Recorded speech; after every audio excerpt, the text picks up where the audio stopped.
Hello and welcome to an early edition of the Wingscape Podcast. I am Matt Moody, joined by DJ Mitchell, as we go through the Thursday, January 29th, 15-game slate.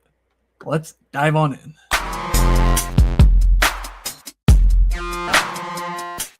You're saying they're looking like an idiot.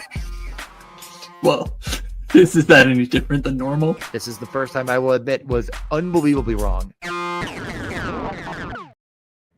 DJ, we have 15 games. I wrote about Tuesday on my newsletter. What do you have to say about the Tuesday slate? I overthought it, overcomplicated it, and ended up not getting in what I wanted and losing money. So that's about all I got to say about that. I played perfectly. Yeah. I lost again. I think, your lineup was better than mine. I wrote about it. I will. Yeah. You should check that out.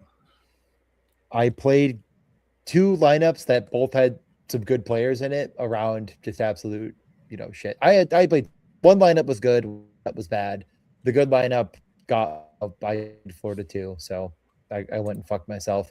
And then I would have had a good betting night if I didn't bet Trevor Moore like an absolute fucking idiot. And you warned me. You said, dude, really? And I'm like, well, at first I had Drew O'Connor in there. You're like, you need to get a fucking grip on reality. And I was like, that's right. And then I went to Trevor Moore. You're like, I guess there's no saving you tonight. I was like, no.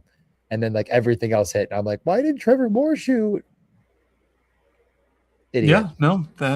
Well, you see, DJ, he had 8 shot attempts in his one game. So he's guaranteed to get 2 in this game. That's math. Because when you look at fucking...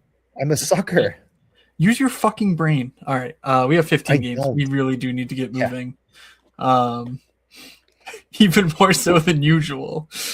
We have a hard out. I have stuff to do that is not talk about 15 fucking games on a slate that I'm just going to lose my ass at. So here they are. I will say, as we kick it off here, I'll do the quickest of overviews because I'm certainly not going to name a player that played on both teams in every game. The 341, if you have tickets for the World Championship of Hockey, like myself, I have one of them. It's already, I believe, 20 of 69 full. Something in that range as we record. Kind of the same thing happened with the $25 where like a ton of people flooded in and then no one entered, but it did fill in the end. 18 to 69 right now for that that contest. So if you have a ticket, I don't know if there's another chance to use it this year. It's good next year too, but there will be many chances. Do not worry. Okay. So with all that out of the way, huge slate, lots of red, and lots of green because it's Christmas colored, I guess, because there's not as much volume as you would like to see for shot volume, and the goals are still happening in waves. But all of those goals come through defensemen now. That's just the nature of what we're dealing with. Hat trick for Rasmus Dahlin. I believe it was on What Chaos today I was listening to that they said that there's like 5 defensemen or 4 defensemen that have hat tricks this year, and there's only 1 last year and the entire season. It's been a donkey fest out there. For this month. That may have been a mistake. Yeah, I don't know. I was half working at the same time. I actually had a little free time to listen to something today, so of course filled my brain with hockey. Yeah, I included that tweet in my newsletter. I think it was like Opta Sports or something. It was like the first calendar month in NHL history where 4 defensemen have tallied a hat trick, and it was Radish earlier this month. Ekholm, Bouchard, and Dahlin. Yep. So lots of fun out there. Goat's gonna go. I think the first game has 2 really interesting defensemen to get to. So I don't really, again, I'm not going to list off all 15 games. We're going to talk about all 15 of them. I promise. Just spotlighting a few spots. Edmonton hosting San Jose. Anaheim heading into Vancouver.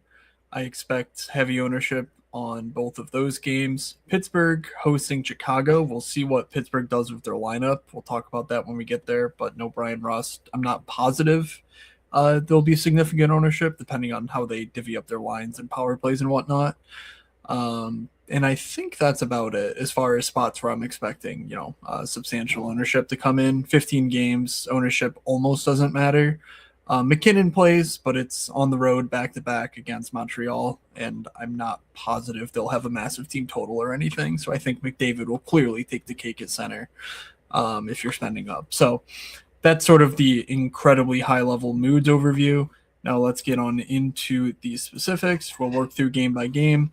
Uh, Obviously, this being a 7 p.m. show and us not just doing this full time, I do not have every single thing updated from the Tuesday slate. There wasn't a ton of information that I saw on Wednesday.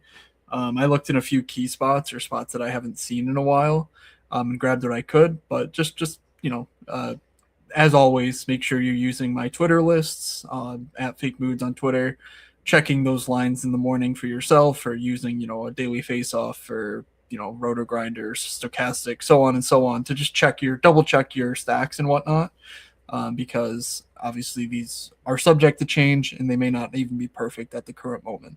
Anyway, talk to me about Nashville here as they head into New Jersey.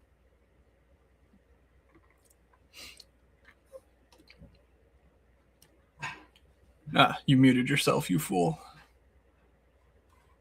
It's a 5.5 minus 130 on that over. New Jersey a minus 142 home favorite against a Nashville team that's been very interesting in DFS and kind of doing the opposite of most teams, which is underperform their expecteds. O'Reilly, Forsberg, Evangelista have been very, very good. They're pretty much on par. Roman Yossi's been great, and Steven Stamkos has really emerged as like one of the more prolific goal scorers in the league again, at least as of the past couple months. So there's a lot to like here. The Devils are pretty bad. They just seem to give up goals in bunches, even to teams like Winnipeg who can't score. They found a way against New Jersey. So I think this is an interesting spot where if rubber meets the road, there's a ton of upside. You pull up the last 5 games, you look at who's shooting on a 15-game slate, and 2 of the top 6 are on Nashville in Forsberg and Josi. Just massive, massive upside, double bonus, triple bonus type stuff from 2 players. Doesn't exist all that much this time of year when there's so many games on very, very short order. So I like Nashville. I liked them last slate. I didn't end up going to it. This time I really might. I don't think it's going to be very popular. That's not a very high team total. So, if you just catch the right glimpse of them, it might be something. But does this matchup concern you at all? No, doesn't concern me. I've been pretty in on the Nashville way that they're playing lately. The prices might be the reason I don't get there. It was much more fun. We had like a 3,800 Evangelista and whatnot to play around with, but 7K on Forsberg, 7K on Josi makes it a little bit difficult. I do think if I'm playing Nashville, I want to try and mix in Marchessault. Once again, he played upwards of 17, 18 minutes. He's mostly playing in the bottom 6 role, but he's shooting. Again, he's just a really cheap option in a way that I think he's more productive than Eric Howell or Michael Bunting, and I think that he could get shifts with the main guys.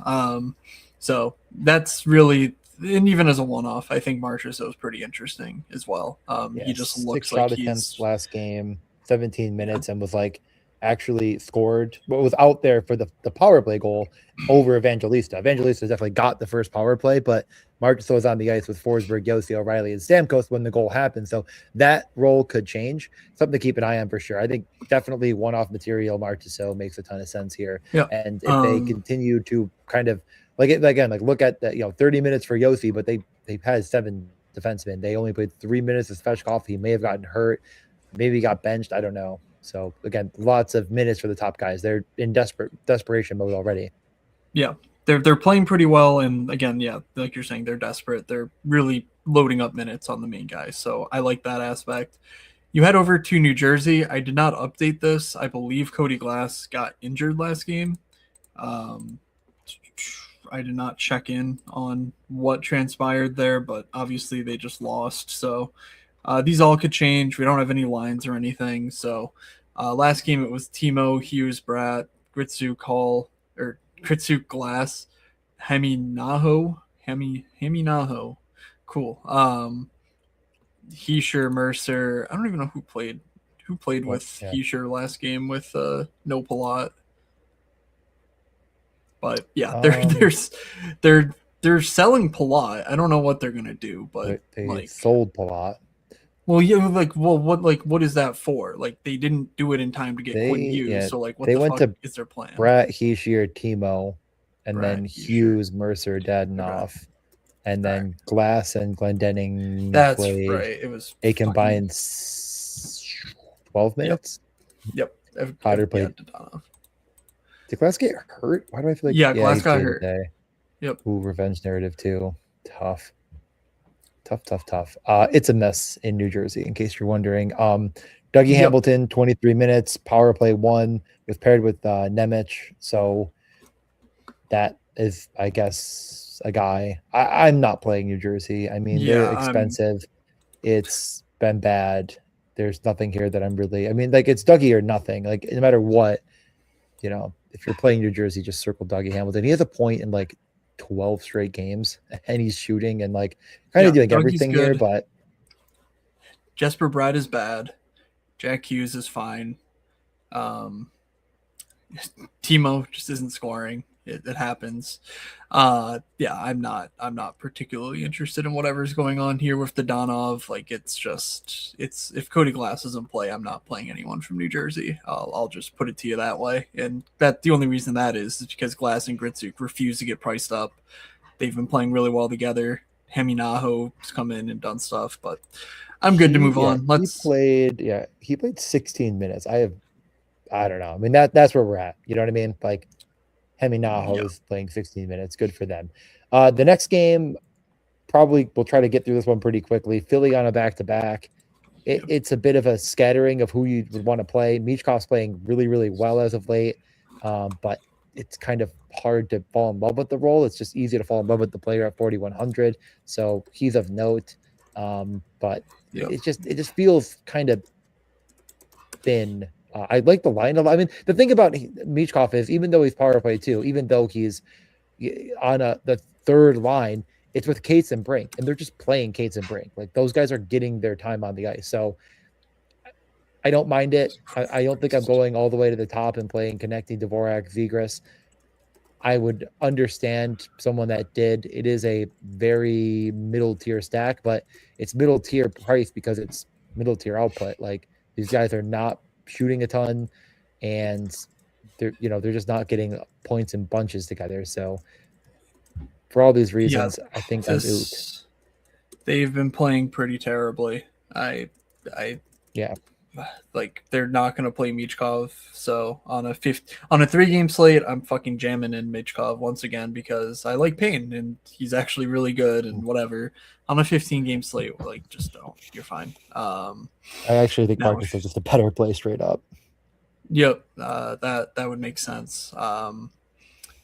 Otherwise, Tippett, I guess, has been the most productive guy. Their power play with Tippett and Michkov looked super functional last game. The connecting unit did not, which, by the way, I think someone swapped onto it. Someone bad, but don't worry about the defense.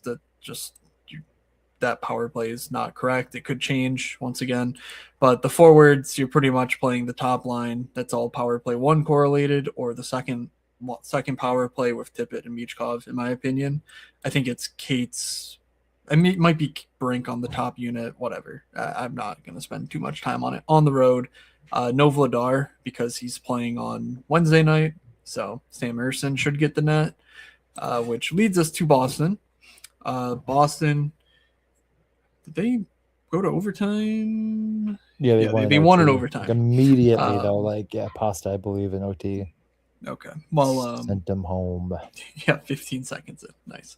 Top line loaded up. Last game, Geeky Lindholm Pasta. Lindholm got hurt, so stay tuned. Right? He's no update as far as I'm aware. Middle stat: Zaka Arvidsson, Steves Minton, Kuznetsov. What does that mean? Zaka's just slid up to the top line, or do they move Minton up there? Well, let's check that. Otherwise, it's pasta or nothing for me. Like that's it was Minton. Okay. Minton, did we get a power play? PG. We did not get a power play. No, we did not get a power play. Okay. So, I mean, Minton's is going to see some level of power play time, so he is 3K.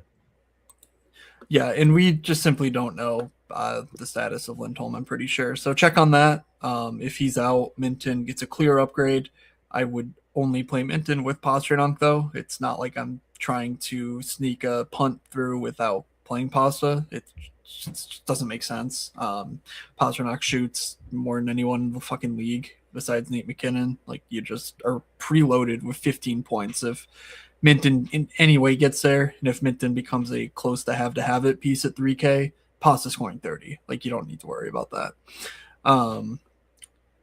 Defensively, Mason Lowry 2,700 is interesting to me. He played 19. No, he played 15 minutes last game. 15, Never mind. yeah. I got tricked by Hampus Lindholm moving on to his line on HockeyViz for some reason.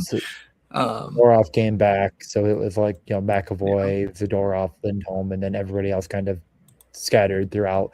And then he gets good minutes, you know what I mean? But they're not enough. Like, he's good at play offense when they need him. Like, Zadorov's not taking a bunch of ozone draws, but unfortunately, yeah, that's just the way the news goes. So I don't mind Boston. I think they're totally fine. I just honestly, it's like, yeah, there's a nice punt in here maybe, but kind of like natural. The Kings. So the Kings head into Buffalo. I believe we will get Kopitar back. Wow, DJ. 2 points. What is? I mean, they're playing Buffalo, so they're going to lose. That's just the yeah. All right, yeah, I'm looking. I don't see anything. I mean, sorry, what? About Kopitar? What about Kopitar? What are you looking for? No, I'm saying, like, there's no confirmation that he is going to play. But that's something to look out for. They just beat Detroit pretty handily, so I'm not expecting major changes unless it is the availability of Kopitar. But I don't know what would happen in that case, because Kempe, Laferriere seem pretty entrenched, and I think they need Laferriere down the middle right now because they're playing Joel Armia at center. So it's like, I'm pretty sure there's a chance. I guess we could see Laferriere slide down to Fiala, Kuzmenko, and Kopitar, Kempe, Perry. But yeah, they're playing the fucking Sabres, and the Sabres are an absolute buzzsaw right now. Like, Toronto scored 4 goals, but that felt like a miracle. I don't know. At some point, they're just like playing well, and LA not so much. Yeah, I mean, this game is just interesting, really, on either side to me all that much. Like, this version of the LA Kings is very defensive minded, in my opinion, and the way they're kind of scattering the offense throughout is not interesting for DFS to me. And I do think there's something to the top line kind of just not getting there over and over again, even though the expecteds are really good.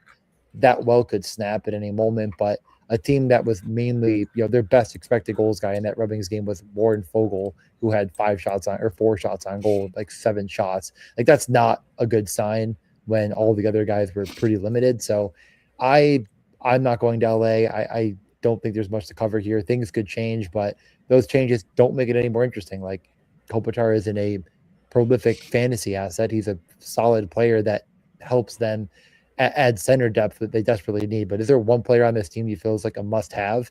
Like, you're like, again, gun to head, you have to play LA. Like, I guess you're playing Kempe, but like, that doesn't even feel like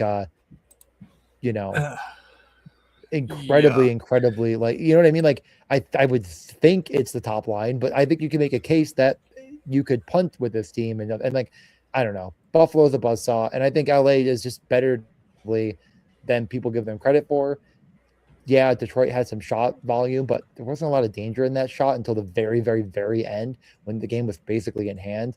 I think this game's kind of a full fade for me, but I'd like to hear your opinion on the Sabres. The Sabres are the best team in the world. Next question. I mean, Corey Perry is playing 17 minutes for LA, so yeah, hurry back, Anze, but there's no guarantee that he will be back. Buffalo, Rasmus Dahlin scored a hat trick. I think there was a time maybe a month or two ago, I guaranteed a Dahlin goal, and he scored that same night while we were recording. And I think of that because I was like, well, Dahlin's getting super unlucky with his shooting percentage, and he's generating really good chances for a defenseman. He's going to score. And then he scores a hat trick a month later on the biggest slate of 2026 to date. And I Not even close. I played Jacob Chikrin instead. That was great. Everyone's having a great old time. Um, and for the Sabres, it's just Tage right now, who's really reliably doing things. I think Jack Quinn is in the mix. He's a little bit cheaper than Michkov. They feel pretty similar to me, but Jack Quinn doesn't have like the nuclear ceiling that I believe Michkov has, and Quinn has slightly more, I guess, consistency with his role and output. But if you're looking for 15 minutes at 3,400 of quality offensive play, Jack Quinn's your guy. I don't necessarily think you want to pair him with a Tage or Dalian or whatever. Like that seems sort of separate, but that's the two guys that I have in mind. Josh Stone popped off last game, a goal, 5 shots, and I think 2 blocks as well. So almost the double bonus there. But 4,900 for what he's put up is just really tough to make ends meet. And Osland and Hellenius are just as thin as it gets as plays. So it's just Tage, it's just spending up, and honestly, I think you want to spend up elsewhere on this slate. Yep. I don't know when I cut out and my internet decided to be shit, but yeah, not that interested in this game. Not really interested in spending all my cap on the Sabres. I mean, not playing Darlene on Tuesday is something I'm kicking myself for because I was really trying to build the game stack. I couldn't make it work right. But I think I was so like, you're playing Darlene no matter what. Like he is such an engine on this team, and like I'm at 3% on that slate and a 6.5. I'm just kicking myself for not considering that more. But we move on. I'm not playing the Sabres. I am the homer, so take that for what it's worth. And we get to a very, very tough matchup. Utah, 3 games in 4 days at Carolina, coming off a pretty impressive win against Florida on a back-to-back. But this is a tough, tough, tough hill to climb, especially if they don't have Dylan Guenther. Is that likely the case? Not a clue. We don't know. So yeah, I don't know. I'm not really sure. I'm not watching the coach. Maybe he said something in his 4-minute post gamer, but yeah, I'm guessing Gunther's gonna be back soon, given there was no inkling that he was hurt before the Florida game. But does that mean it's this game? I don't know. Um, Keller, Schmaltz, Kraus. Kraus was healthy, did play. Paterka, Hayton, Boot. Carconi, McBain, Yamamoto. It was replacing Gunther.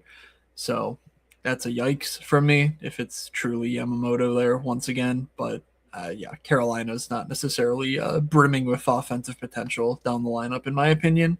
So there's not a ton that I want to really do with that information. Sean Dursey seemed fine. We talked on Monday night for Tuesday about how he got hurt late Monday. He played on Tuesday, normal shift and whatnot. So I expect him to be fine. Not to say that's super relevant again because it's a matchup with Carolina, but yeah, there's nothing here that I want to really click on.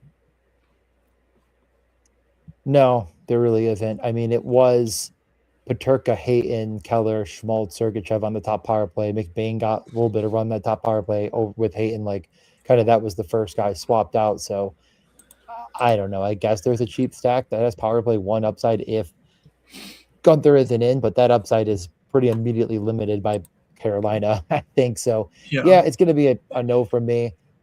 Heaton keep an eye on had Gunther, earned, yeah, Heaton had earned the power play. Well, I mean, earned, I don't know, but Heaton had been playing power play 1 over Paterka recently.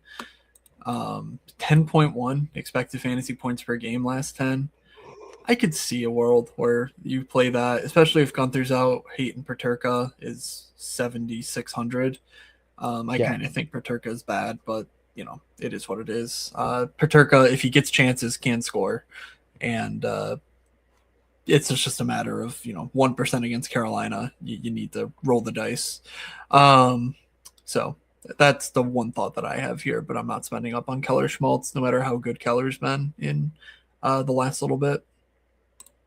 Okay, let's move on over the to Carolina side. Carolina. The big news: Shane Gostisbehere looks likely to return.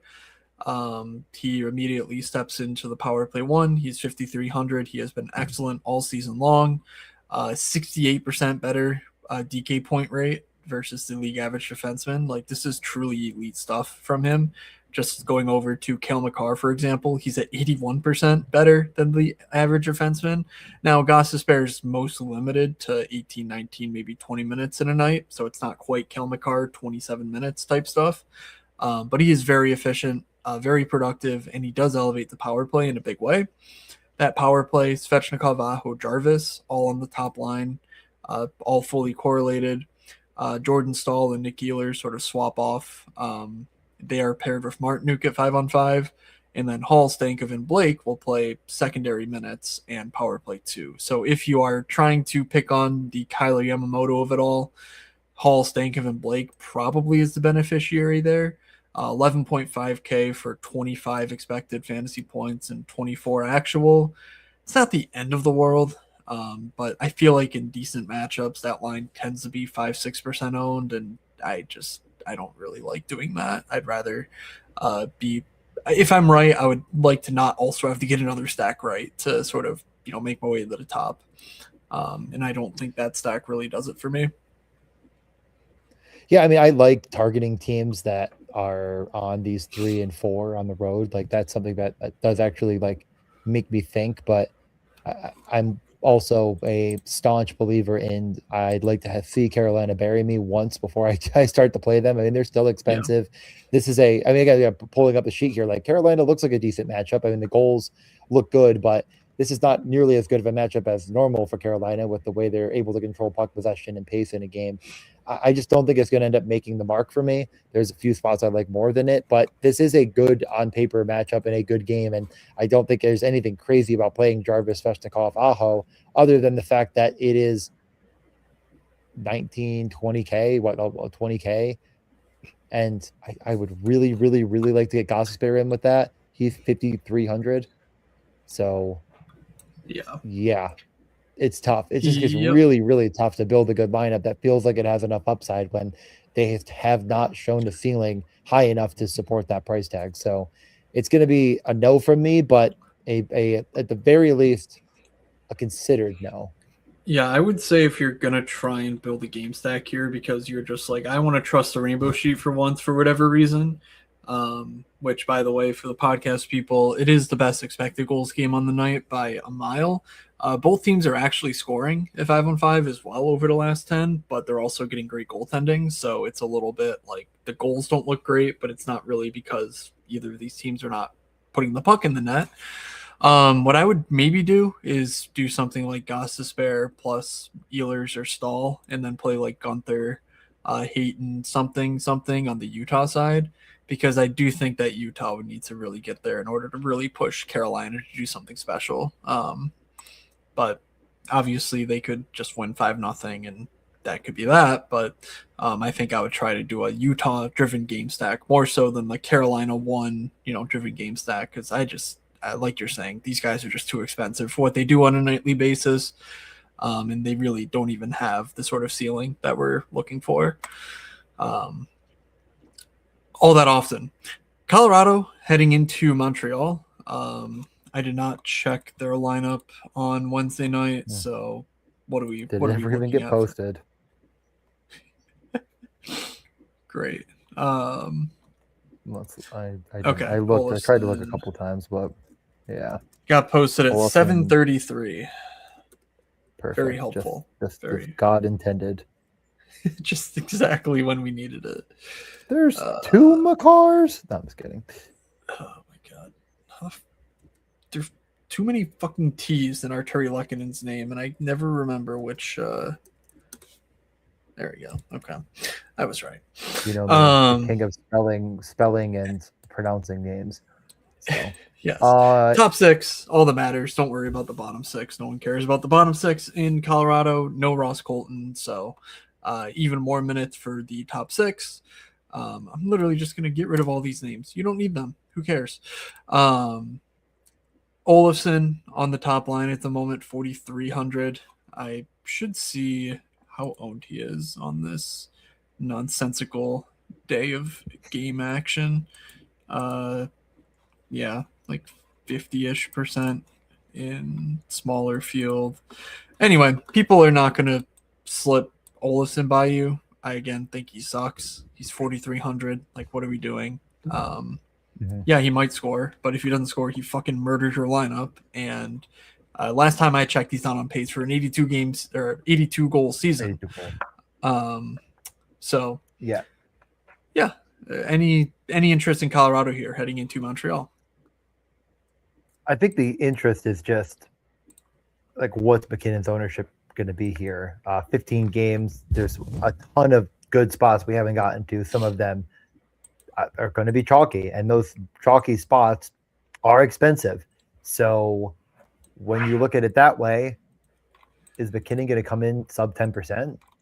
Like, Yeah. is that? I think definitely. So what does that look like? Is he going to come in sub 7%? Is he going to be 4%? Like, how low do you think that could get to where you're like, how do you not play this upside? I mean, he is one of 3 players on this slate that could put it far and away into it's so far in the bed that you never wake up again.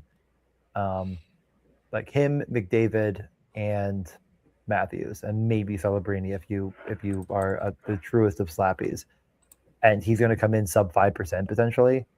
And maybe I'm getting crazy here, but on a back-to-back against Montreal, a team that people think is good defensively, which might just not be that true. They seem to give up goals in bunches and blame the goaltending coach who they just fired. So I guess it's just that it's their fault. Someone else's. This team goes up 5 goals. McKinnon couldn't put the slate to sleep. Like that. That's why I'm going to give this a look. I probably just play Nachos McKinnon. I don't think I'm getting McCarron in that scenario, but that just might be enough. Olofsson is maybe not. I don't know. I kind of need McKinnon to be scoring the goals, not assisting. So I don't think I really have to have Olofsson in that mix. But that it's not anything more than leverage, and I think there's actually quite a bit of it here. Yeah, I mean, at 5-on-5 with Olofsson, McKinnon's territorial edge is just nerfed, and I think that makes total sense given what we know about Olofsson. And instead of the 4.5 expected goals per 60, like he has with virtually everyone else on the team, it's like 2.8 with Olofsson for McKinnon. Which is fine. You know, it's not like they're bad, but it's also not great. And he is 10.3K on a slate where McDavid's going up against San Jose. I can't bring myself to do it. Yeah, it's certainly a what have you done for me lately scenario though, and like I don't know. You're giving me McKinnon coming off of 3 of his worst games of the year, and really only 2 goals in the last like 7 or 8 games. Still, I just again everything leads me to think that none of the slappies are playing McKinnon. The models are not going to be on him, or the optimizers or whatever you're talking. Like, I don't know. I've beaten this dead horse enough here. I am very much considering it. That's just the way it is. But I could, and hopefully, honestly, they go back to Lehkonen. They don't say anything until 3 minutes after puck drop. I'm fading Olofsson, and all of a sudden Lehkonen's on that top line. Give me that. Prayers up. That's what they do. Prayers up. Yes, the Nate McKinnon experience. On the Montreal side, Texier, Suzuki, Caulfield, Slavkovsky, Kapanen, and Demidov. Let's check in on that last game just to make sure nothing went totally awry. But they did win in overtime, so everything looks fairly normal there. A lot of power play action, but no goals on the power play, shockingly. So Cole Caulfield continues his run of form. Another goal last game, 6,700. It feels like he comes preloaded with a goal, so like maybe play Cole Caulfield. I don't know. I could be convinced that Colorado on this long road trip on a back-to-back is not a team that I'm afraid of. And Caulfield averaging 15 DK points per game last 10. That doesn't include bonuses. So if he hits a shot bonus, etc., that's not factored into my little calculation. And he's not even 7K. So like he's certainly got 20, 25, 30 in his range of outcomes. We've seen him tally a hat trick. He's had 43.5, so which is a lot more than 30. So it's really hard for me to say anyone on Montreal besides Cole Caulfield, but you also can at these prices mix in a Slavkovsky, Demidov, even Nick Suzuki. I mean, their power play is largely getting Caulfield open looks, but Suzuki's playing the sort of Sam Reinhart role right now, where right now he's shooting a bit more than in the past. You look at their shot chart with these 5 guys on the power play, and I think I saw it was like 20. I think it's like 26% Caulfield, 25% Suzuki. So like Suzuki is getting his looks as well. And his teams continue to potentially sell out to stop Caulfield. That'll leave Suzuki open in a very dangerous area of the ice. So I really like Suzuki Caulfield as a stack here. They're going to be chasing around McKinnon, but again, with Olofsson, I think that's a bit nerfed, and that doesn't scare me at all like it does if you say with Lehkonen and Nate Johnson instead. So keeping an eye out for any changes, but that is my current maybe favorite of these, like, 13K-ish mini stacks. Yep, I have no issue with it. Nothing really to add. I mean, it's Caulfield or bust for me, and I like that stack just fine. And Colorado has been showing signs of weakness, so attack if you'd like. Now we get to talk about the home and home garbage, trash. Okay, we don't even have a live shot map on, or a live shift chart on Hockey Viz. So 2-1 if that helps at all. I saw they scored a power play goal, which was I saw the Islanders scored a power play goal, which was strange. Second power play. Schaefer. Yep. Well, Palat from Holmstrom and Schaefer, so Schaefer just didn't change, I guess. No, dude, D'Angelo started last game on the power play 1. Oh my god, DJ, you're so sharp. Okay, then. Oh my god, I know. So what is that? The Barzell unit Schaefer, or is? No, it's the other unit Schaefer, the one that scored, of course. Everything is stupid. Everything. Okay, but this game who's the good player on this power play? They have 2 good players, Bo Horvat, Matt Barzell. Which one is playing with Schaefer? Last game, it was Duclair, Barzal, Lee, Drouin, D'Angelo. And that scored. And then the second unit was Horvat, Boqvist, Schaefer, Shabanov, Heineman. Obviously, Palat took over for somebody. I don't even know.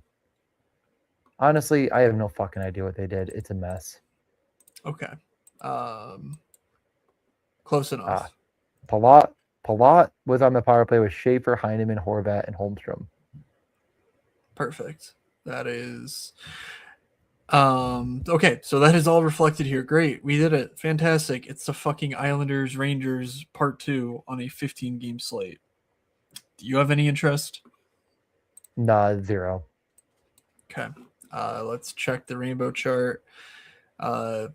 A little stinky as far as the shot rates, the Corsi pace goes, but there's been a lot of goals because, believe it or not, the Rangers are getting fucking torpedoed right now by anyone and everyone. Does that mean the Islanders on the road are a team you want to attack? Not at these prices. Or at 7,900. It's like you can play Palat if you want. Like that rule seems like it'll just exist for him. 2,500. You can do. I mean, you can certainly do worse. I don't really think you need a $2,500 player here, given we can just punt defense or something. But hey, I don't think there's ever a bad time to play a 2,500 power play 1 guy. Which you want to call a power play 2, whatever. I don't care. It's Schaefer, so that is power play 1. Yeah, definitely not spending up for the Islanders on this slate.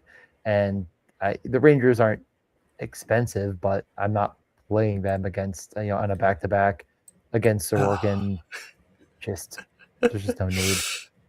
God, this team sucks. Yeah. All right. Rangers power play was okay. I don't know. Basically, it could be Cooley, it could be Lafreniere. Yeah, I thought it was Lafreniere actually, but whatever. Doesn't really matter. In either case, you're getting a 4K player that's been fine with Trocheck. Does Lafreniere take a huge hit from having no Panarin? Maybe, but that's about my extent of interest. It's just figuring out which of these guys is going to be on the power play 1 and maybe considering them at home. It's going to be Sorokin, right? Because Rittich started tonight. Yep, that's what. Yep, exactly. Okay, so Sorokin and Quick go at MSG. Maybe, whatever. I guess that's a little bit Yep. worse for the Rangers. I don't think you're seriously considering them anyway. No, you weren't, and you're not, and you don't have to. And if you do, good luck. Godspeed. They suck. Chicago, Godspeed. Pittsburgh. Chicago managed a shootout loss, right? Did they win? They did. Lost. But no, the Bedard lost the puck on the shootout. He dominated this game. Yeah. 4.5 expected goals per hockey viz to 2.5. Other goalie, Wallstead, was under fire all night. It turns out playing everyone on your team for 28 minutes is maybe a bad idea if they're not really into it. And it sure did not seem like they had any answer for Connor Bedard. I'm just going to pull this up and showcase it on the YouTube. But they controlled the matchups, Minnesota did. And they had absolutely no answer for Bedard, Nazar, Teravainen. I mean, just shocking stuff for what should be one of the better teams in the league. So is that just a blip? I don't know. But Chicago, that top line did play very well. They are 14.7K. Nazar and Teravainen are both under 4K. The only wart is that possibly they're not all three on the power play one. Let's just check that. And yeah, that did not change. Oliver Moore stayed on the top power play for some reason.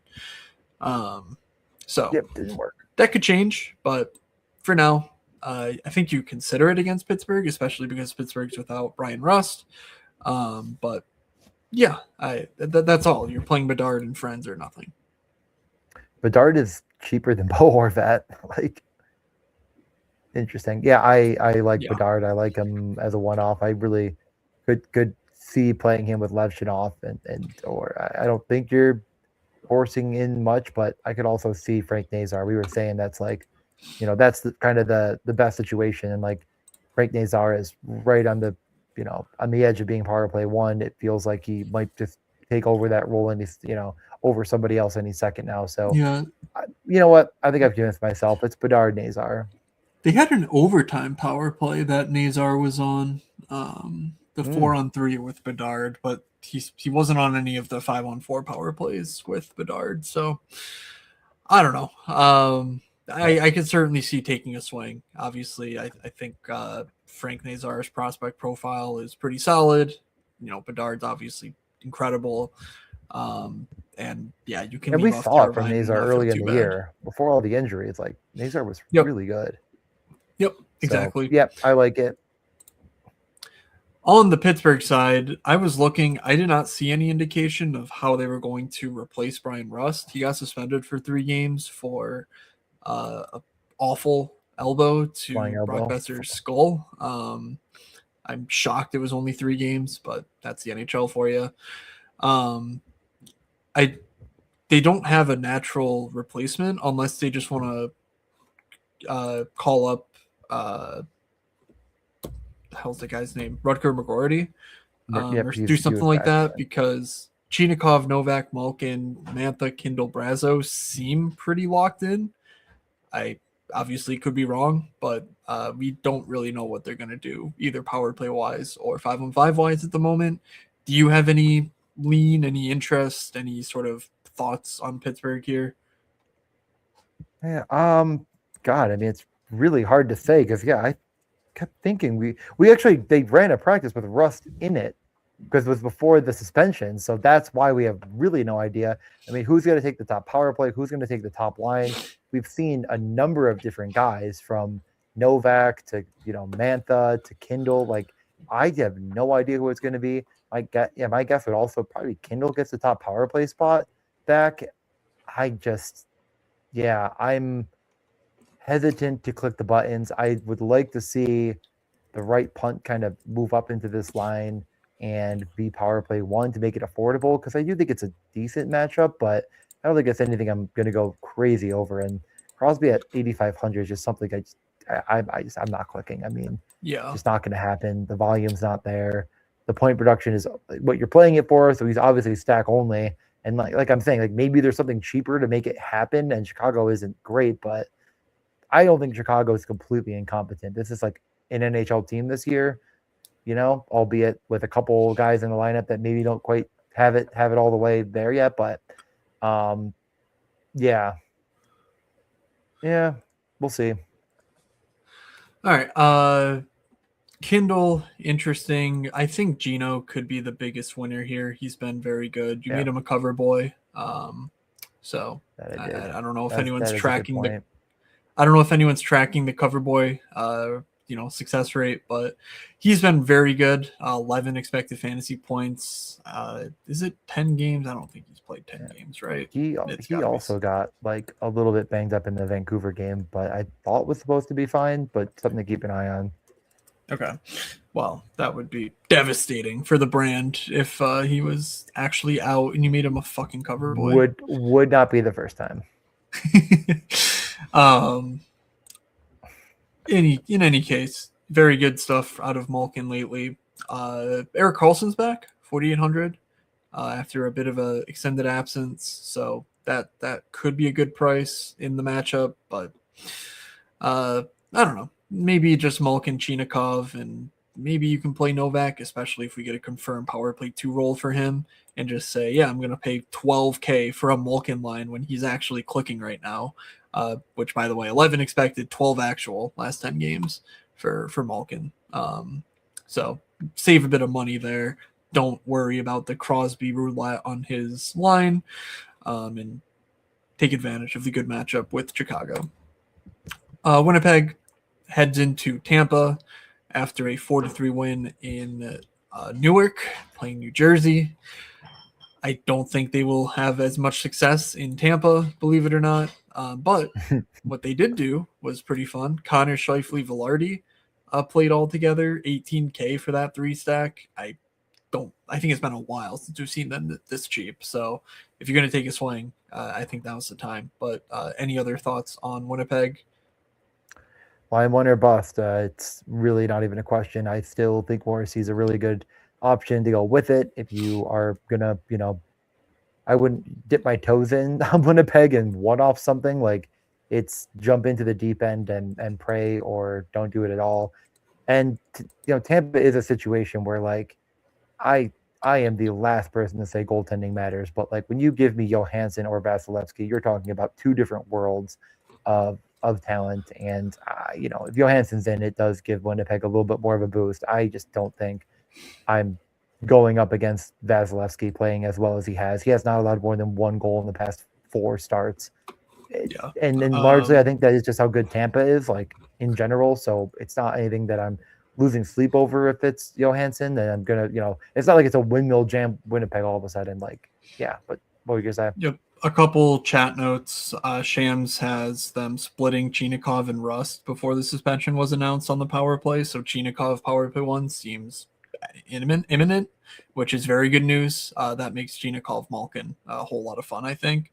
And Tom is correct that the Gord shutdown line is absolutely insane so far this year, and I expect that to take out Scheifele, Connor, Velarde. So just tough stuff.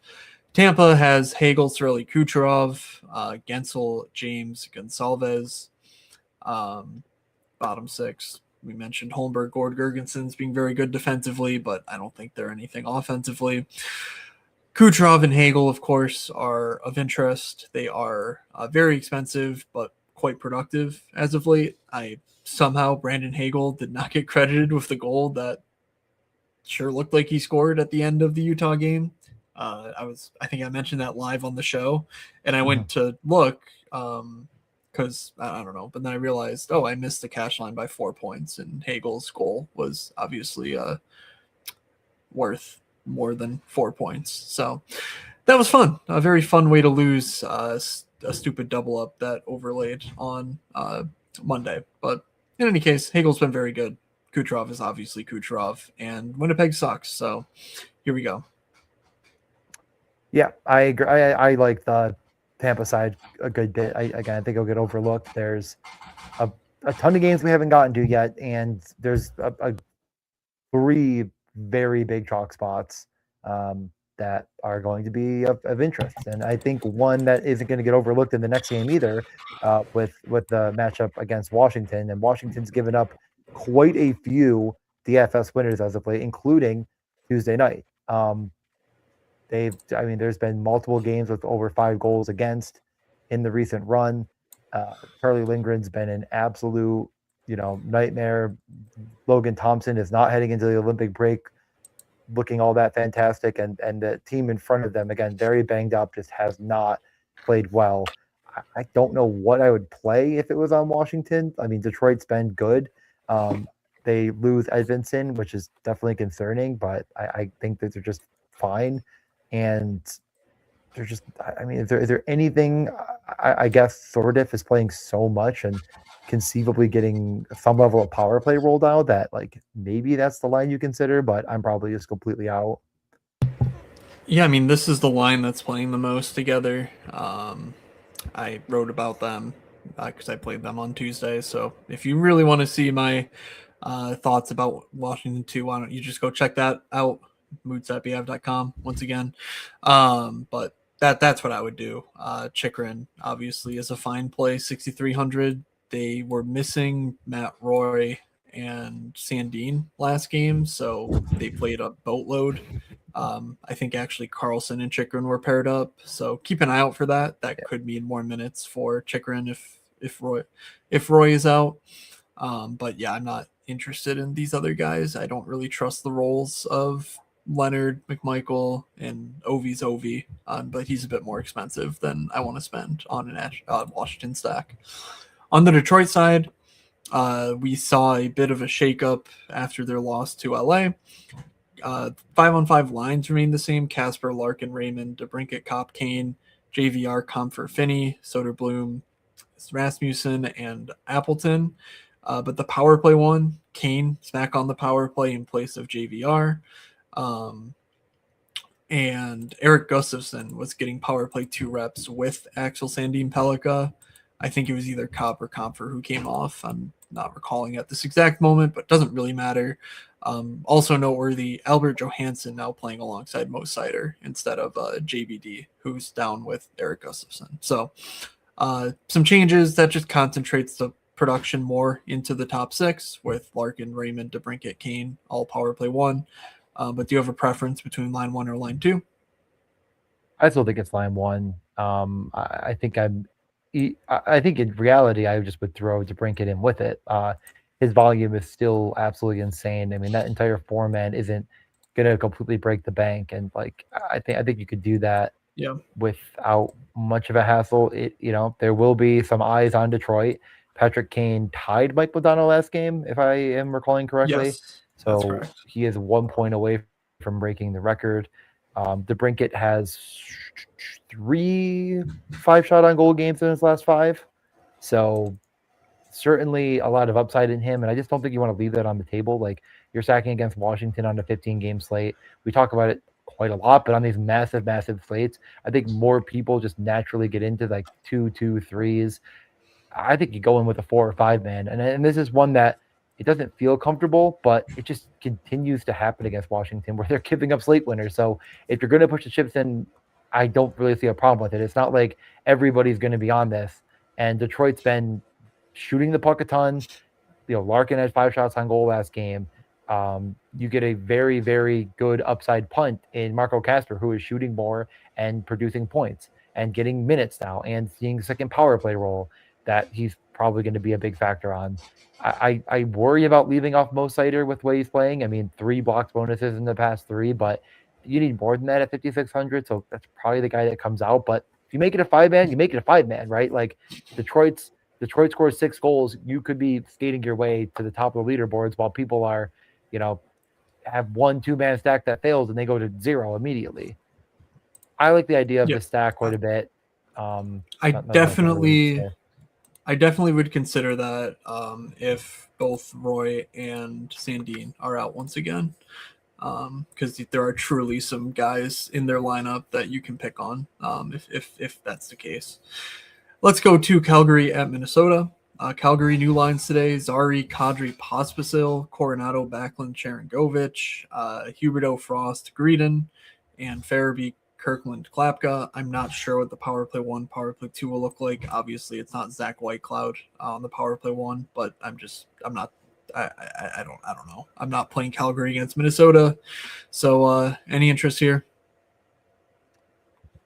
No, zero. I would say that the biggest note here is that Kadri has officially, I guess, made it known that he is interested in being traded or allowing for a trade or opening up that to bigger capacity, which doesn't mean he's going to miss this game, but we just saw it with Panarin. So definitely a reason of concern that if you're playing this team and you're playing through Kadri, well, I think you might want to double check. There is the punt Zach Whitecloud of it all. That's an option. It's a big enough slate, and I certainly don't think people are going to be going insane for him. But the blocks bonus is just sitting there for the taking in a matchup. They should be getting pretty dominated by shots against. Whitecloud's playing 24, 25 minutes. He's doing everything. So that's really the only guy that I think I'd click on here. Yeah, no, thank you. No, thank you. You don't have to. Don't if you don't want to. But the guy playing 25 minutes that has, he gets a point and a blocks bonus, and you're sitting real pretty, especially if you're spending up on some of the donkeys. Now on the other side, this is one of the first chalky-ish spots of the night. I think the least chalky of the main cohort of chalk, but nevertheless, Kirill Kaprizov, Zuccarello, Boldy, Eriksson, and Quinn Hughes. Very tough to play that as a 5-man stack, but maybe it's possible. Yeah, they weren't aggressively owned with clearly the highest team total on Tuesday. And I don't think the prices are any softer. And there's even more high-end options on this slate. So I do think that Minnesota is going to be fairly low owned. I guess I don't really see how the math maths. You can't play all of them. Who are you taking out? Yeah, I mean, I think I'm playing Kaprizov, Zuccarello, and just leaving off Boldy, Eriksson. Yeah. Yep, I think that's fine. I mean, Eriksson's been really good since returning, so I would understand it, but the volume isn't great there, and he's really just, he's shooting 50. Well, actually, there's 3 games in there, but he's shooting like, I don't know, 20-something% since returning, or so. I don't know. It doesn't matter. The past 2 games, he has 2 goals on 3 shots. That was the point I was going to make. Yeah, I think you're probably right, but I would totally understand going the other way on this. Nothing against it, but Kaprizov, Zuccarello, Hughes for me. I agree. All right, Brock Faber, the old 1.3 last game. Hate to see it. Florida heads into St. Louis. Is there a narrative here around someone? Slipping my mind, whatever. Luce Ryan and Lindell Marchand, Vilmanis, Bennett, Kachuk, and Verhage, Rodriguez, Reinhart. I could not believe looking at some post stuff. Verhage, Rodriguez, Reinhart just ate Utah's lunch. I don't know if this line sticks though. Just given they lost and it wasn't really especially like, we got goalie. Like they didn't really look totally set, which I don't know. I guess maybe you expect that with Kachuk and Marchand just coming back from long injuries, but I had higher expectations for them, and they fell woefully short. Heading into St. Louis has got 17 question marks right now in their lineup, so yeah, I guess you could get there, but I'm pretty much out on this game. Yeah, it's weird. Like I think on one hand, I'm like, what would be great is Giga stacking Florida, because that actually feels something that would fit, and kind of fits everything I'm trying to do on this slate. Bovinskis is still 3K. He's still power play 1. He's not doing anything. He's not getting any points or his highest total. I feel like since getting on that I think is accurate. He may have had one game that I'm forgetting about since being on the top power play, but he's not getting shots on net. He's not blocking shots. He's not getting points as of late, but that all could just turn on his head if Florida does actually put it all together. The issue with Florida, I feel like maybe I don't think we've been on since this has happened, but it just doesn't really feel like Matt Tkachuk has the chops for shooting right now. Like I actually just wonder if he is shooting, but his shot just doesn't quite look as prolific. Like I don't know what the injury was exactly, but he just doesn't seem to be 1,000%, and that is concerning enough. I think where I just end up bowing out. But if I was to play it, I think I'm going the full power play stack, all 5. All 5 dudes. Yes. St. Louis, who gives a flying fuck what St. Louis does? Whoa. You can't swear. Kairu's hurt. I think Neighbors is hurt. I don't know.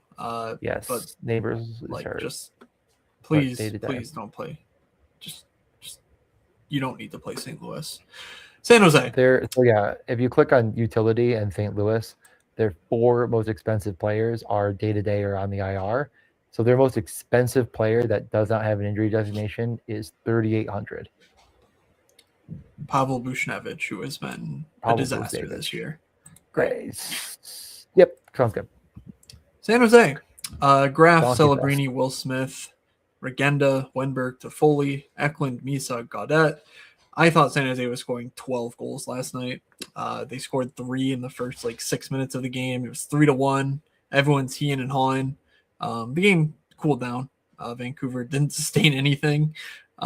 So it was just power plays from there. I think they scored 3 power play goals between the second and third period, and that was that for the chalk slam.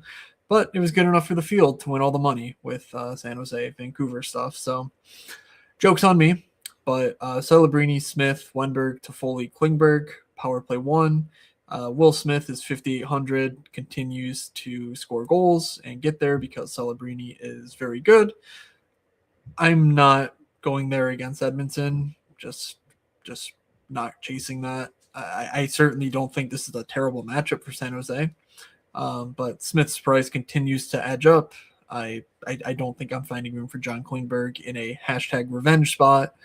And yeah, I'm not playing San Jose, but I totally get it because Macklin's been incredible. Yeah, I am also not going to play San Jose. This is a situation where it makes so much sense to game stack, but how the hell do you possibly afford it? You click on Macklin and McDavid and you're out of money immediately. Will Smith is still of value, so of course play him with Macklin, have at it. Not for me. I'm just not really a Colin Graf. I'm not gonna say I don't think he's good because that's definitely disingenuous. I just don't think that I'm forcing that in at his price. He is as expensive as Jonathan Marchessault. So no, thank you. All right. Edmonton McDavid and Co are much more interesting. Yeah, they have one line. It is $24K for RNH McDavid Hyman. Draisaitl's 9,500. Bouchard is 7,500. And they're playing someone named Josh Szymanski in the bottom 6. Never, ever heard of this guy. Because you're not a ball knower. Showing up? Oh, Joshua shows up. He played in the OHL in 2020 at 18 and was fucking atrocious. Doesn't say anything about his draft status. So great. I hope he had a great time in the ECHL or wherever he was playing. Yeah. Do we need to tell you that the guy who just scored a hat trick is possibly a good play, or that the Matthias Ekholm hat trick was a complete fucking fluke? I don't think we need to tell you this. So anything novel on the Oilers? Ekholm's day to day seems like good point. There's reason to believe he could be out anyways. I don't know if that inherently makes anybody way more valuable, but worth keeping an eye on. Wallman went from this is a punt to consider. I actually really like Jake Wallman at 3,300. He's fucking 5K now, immediately. It took a week. So that's gone. I'm just never, I'm a Darnell Nurse never guy. I just can't. I'm never going to click 4,500 Darnell Nurse. He's been 4,500, I feel for 7 straight years. And I just don't think the upside's there. And of course, once in a while, it is. So yeah, Bouchard, McDavid, or bust. I definitely want to click on Zach Hyman, but the price is really getting to a point that's getting difficult to stomach, especially because it just kind of feels like he's very easy to zero. He just isn't lately. Lately, he's just getting that jam in goal. And if it doesn't happen, he's going to have 8 points, maybe less. But if he's going to get these jam ins in front of the net, that kind of feel it's obviously purposeful. It's not that it's not, but I don't know. I think it's figure out the guy who gets a hat trick and play them. seems like a good strategy. I Toronto like that one too. heading into Seattle. I don't think William Nylander's gonna play, but I think he's also close, so we'll see. He's Not flipping the positive either bird, way. baby. He said, Yeah, he's "Love having it." he's having himself a big and rich time up there in the press box. McMahon, Matthews, Domi took the majority of the offense against the Sabres for 32 actual DK points last 10, 29 expected for 18K. I don't know. I like Matthews. I think we can do this all Yeah. day. It's just, oh, Matthews is really good. Okay. Anyone else? Well, not really. Riley was suspicious chalk last slate. Don't Yeah. don't really know where that came from, but he was being projected as such, and it was like, okay, well then I guess that's a fade. I think that might be my new favorite term, suspicious chalk. I just like, what do they know? It was sort of the mindset, and I was just like, it didn't work. What did he it finish shouldn't with? have. Like 3? Yeah, something like that. 1.5. So yeah, my mistake. I don't hate the matchup. I would love to see someone on the power play not named Matthew Nyes, but we're just never getting McMahon on the top power play. So that's that. They get a power play. I will say this about Nyes. Sorry, what was that English? No, it was Yonlish. Nyes did score in the game, so it's hard to really be too negative on the guy. But like, he had a chance for a breakaway that he just got caught immediately by Bo Byram. Like, he has not looked 100% since that remember that one time where he was like, well, Nyes is gonna miss some games, and then he just didn't miss any games. Just was like, I'm gonna play. And I think I said something to Matt about this, and he said, well, wouldn't it? It's definitely not like hockey players to play through injury to make their team worse. I just think that's what's happening here. And for whatever reason, I think Craig Berube, again, a guy that is coaching with the biggest cut on their head that I've ever seen anyone have in my life, is just rewarding that behavior when it's making the team worse. And like, Matthew Nyes is one of the best players on this team. He's one of, he is a difference maker in the league. But right now, he just isn't. And he's making this team worse. And they're just rewarding him for doing so. And it's stupid. Like, Bobby McMahon is a very, very, very good player that continues to do all of the things you want from a DFS perspective. Just play him and Matthews. I think you could go back to the Riley well. There's nothing wrong with it at 4,400. Power play 1. He just double bonus the game before with the blocks and shots. That's probably why people played him, because everyone's a donkey, including myself, who fucking played him. Yeah, I think that's fine. I think this is a totally viable game stack option because the other side's really cheap, and this game could be a donkey fest. Toronto can't keep the puck out of their own net. And on the other side, we have McCann, Beniers, and Eberle, just the clear top line, top power play. The top power play is actually getting all of the run. McCann is a difference maker. He is a elite player, in my opinion, in this league. Like, I've been a guy that's gone to the bat for him time and time again. I love to see it pay off. Is he going to get 4 points again? Probably not. But I really like Jared McCann, so I would go that way if I was going to go into the Seattle coffers again. Yeah, the top line is clearly a great option here. McCann got robbed of a hat trick by the weirdest thing I think I've seen happen this year. They called a high sticking penalty, not a stoppage. That's normal. That's normal. High sticking penalty 45 seconds before the goal that negated the goal but didn't put the time back on the clock, and it negated all the stats. Only in the game that I game stack on the marquee slate of January does that happen. Only then. Yep. Only fucking then. But yeah, that was interesting. But they were awesome. Another great matchup coming in. They're 15K, 31 expected, 30 expected, 31 actual last 10. So exactly, in that price range that I want to target. Yeah, but Tom, they were up 5-1. Like, I mean, they dominated this game start to finish. I'm not too worried about that. Beniers is up at like 18. I think, if it's a donkey fest, it's going to be a donkey fest. Like, they played the fourth line, and they don't always play the fourth line. So, I mean, and just, we're not to the point yet, but like, we're getting close. Like, especially for Toronto, it is do or fucking die time. Toronto cannot lose this game, and Seattle is right on the precipice of being in the playoffs or not. So It doesn't matter that much, but it matters a little bit. So especially for Toronto, who cannot lose this game and let others, put them further in the rearview mirror. Anyways, we move on to the final two, and we're on a good pace. So I will keep us going with another one of the hee-haw stacks of the night. Everybody, sponsored by Donkey Breath. Matt, tell I me more don't about know if we Anaheim. have. I don't know if we have updated lines on Anaheim, but Troy Terry practiced today, so that's good news for them. I am not seeing anything, but While you look, last game anyway, they lost 7-4. Beckett was, not the hat trick game. He did have 2 assists. It was the Granlund hat trick game, all on the first power play. Yeah. They played a combined 50 minutes. Seneca and Granlund. Okay. Great. Seneca's been awesome. 5,700 Cutter playing on that power play. Feels pretty obvious what to do if you want to play Anaheim here. But yeah, we're looking for lines. We're looking for Troy Terry where he slots in and everything else, because if Cutter gets frozen off of the top power play unit for Troy Terry, then obviously that's a huge deal. But Q's playing the guys who are rolling, I think, is sort of the moral of the story here.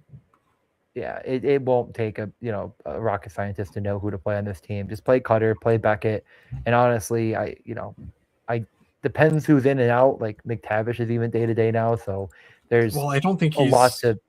I don't even think he's with the team.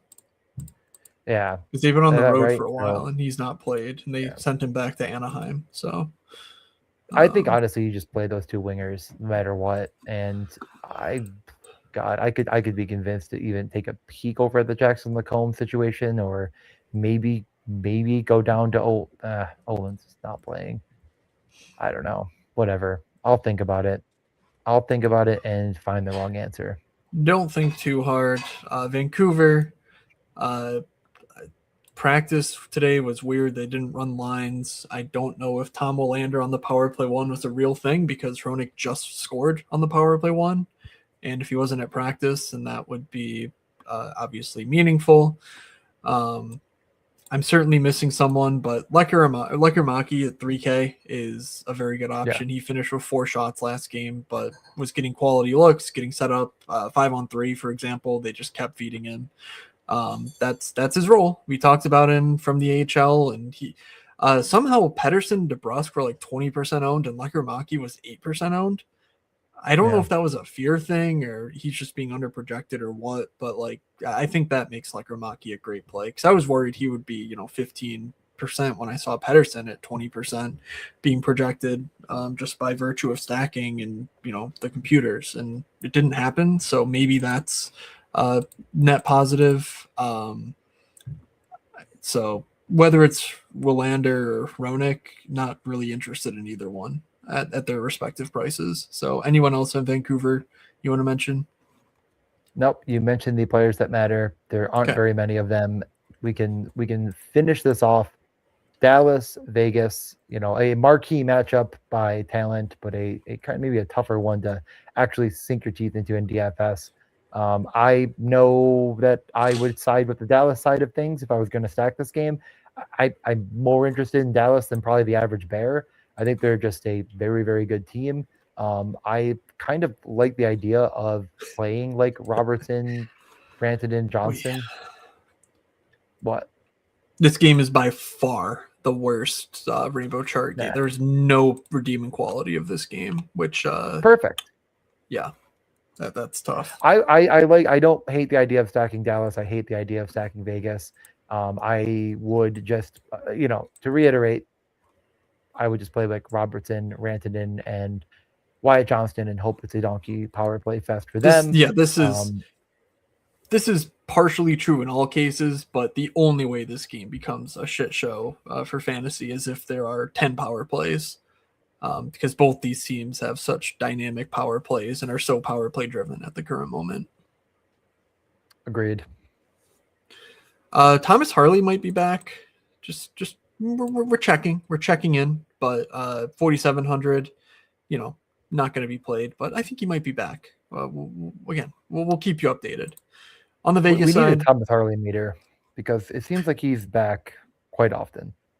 yeah. But is he really On back this time?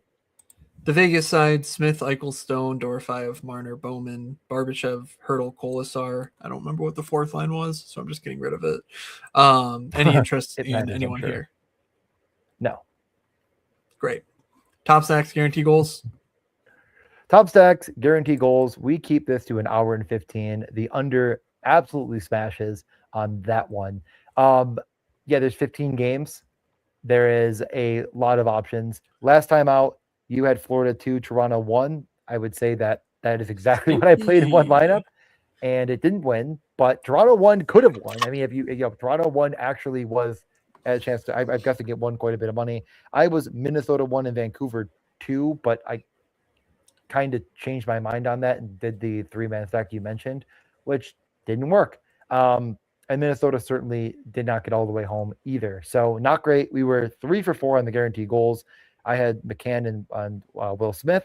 You had Cole Caulfield and Marchessault. Really should have been 4 for 4. Marchessault was all over it. Just unlucky, but you know what? 3 for 4. Nobody is going to cry about that. Have I given you enough time to pick your first top stack of the night? Top stack of the night. Montreal Canadiens, Nick Suzuki, Cole Caulfield, Ivan Demidov. We're doing it. The talent train is rolling through, and it's leaving with goals. Now, I did see GA's comment from earlier about just me sticking with the Wild until I finally win money. Oh, no. And it could be the third slate in a row where I do that, but I'm not going to. What I'm instead going to do is be a brave boy and say Detroit won. Very brave. Okay. Oh man. Realistically, I think Seattle 1 is way up there for me again. McCann, Beniers, Eberle, not going to mess around with Vince Dunn. Not going to try and cross power play notes with Brandon Montour. I like what Toronto offers from just the Matthews side of it all. It fits naturally with McCann, Beniers, Eberle. You don't need to worry about a Domi or McMahon or Morgan Riley type stuff. Like, I think those 4 players make a really nice game stack, and I'm sort of liking the way Seattle's been playing. So give me that top line once again. All right. I mean, I'm just going to go Anaheim and say that I'm not sure what yet, but Cutter, Yikes, Seneca, and a third guy yet to be named. I'm going to consider defense. I'm going to consider a lot of things. I'm just going to say Lacombe for now just to make it easy. I think you could make that happen, but I'm just going to write Anaheim down and know that it is Cutter and Seneca plus one of their line mates, and it's probably not Granlund. So, yeah, 3 for 4 on the guaranteed goals last time out. Let's go 4 for 4 this time. I could kick things off, I guess, with I'm not looking at pricing, so I'm just going to back myself into a corner and then figure it out from there. And I am going to say, man, I was literally like going to say Kirill Kaprizov, and then that legitimately can't work. Okay, do you have someone? Because Kaprizov's not going to fly. Igor Chinikov. I like it. 3,300, likeliest guy to be top power play with no Brian Rust, per Shams in the chat earlier, and playing on a line with Evgeny Malkin that is currently clicking, and I don't think they'll break it up. That is not only good and fun, but good and fun in that order. Give me one Mr. Sam Bennett. Sam Bennett? All right. I have 7,700. I'm going to play 7,500 Evan Bouchard, guaranteed goal. That's right. Defenseman goal inbound.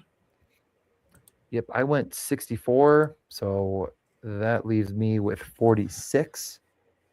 4,600 utility. Oh, I am sorting by only Anaheim players. Not actually a bad idea, to be honest. I mean, If you want to talk about a team that should score a couple goals, I don't mind that one. You know what? Give me Gabe Vilardi. Vilardi in Tampa. Okay. You said He's Chinnikov, and bold. how am I already blanking? You was like 7,300, and it was, what was it? Bouchard. Bouchard. All right. Close this down. I got to make a phone call. Let's get out of here. Thank you all for listening. Nothing this weekend. No newsletter Friday. It's a 1-game slate on Friday. But we will be back next week as usual. Obviously hang out in the Discord for the Saturday stuff. I should be around. But yeah, nothing official. And the best place to find out if that changes is also in the Discord or on Twitter at Fake Moods. You should go read my newsletter recap of the Tuesday slate, moods.beehive.com, where I recap the $360 contest and the $100,000 winner. That was not me. And DJ's at DJ_Mitchell94. Anything else you want to add? Go Sabres. Alrighty. Thank you all for listening. From Doug, from DJ, from myself. Have a good slate, everybody, and we will see ya.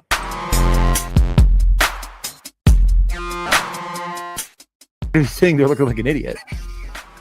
Well, is that any different than normal? This is the first time I will admit was unbelievably wrong.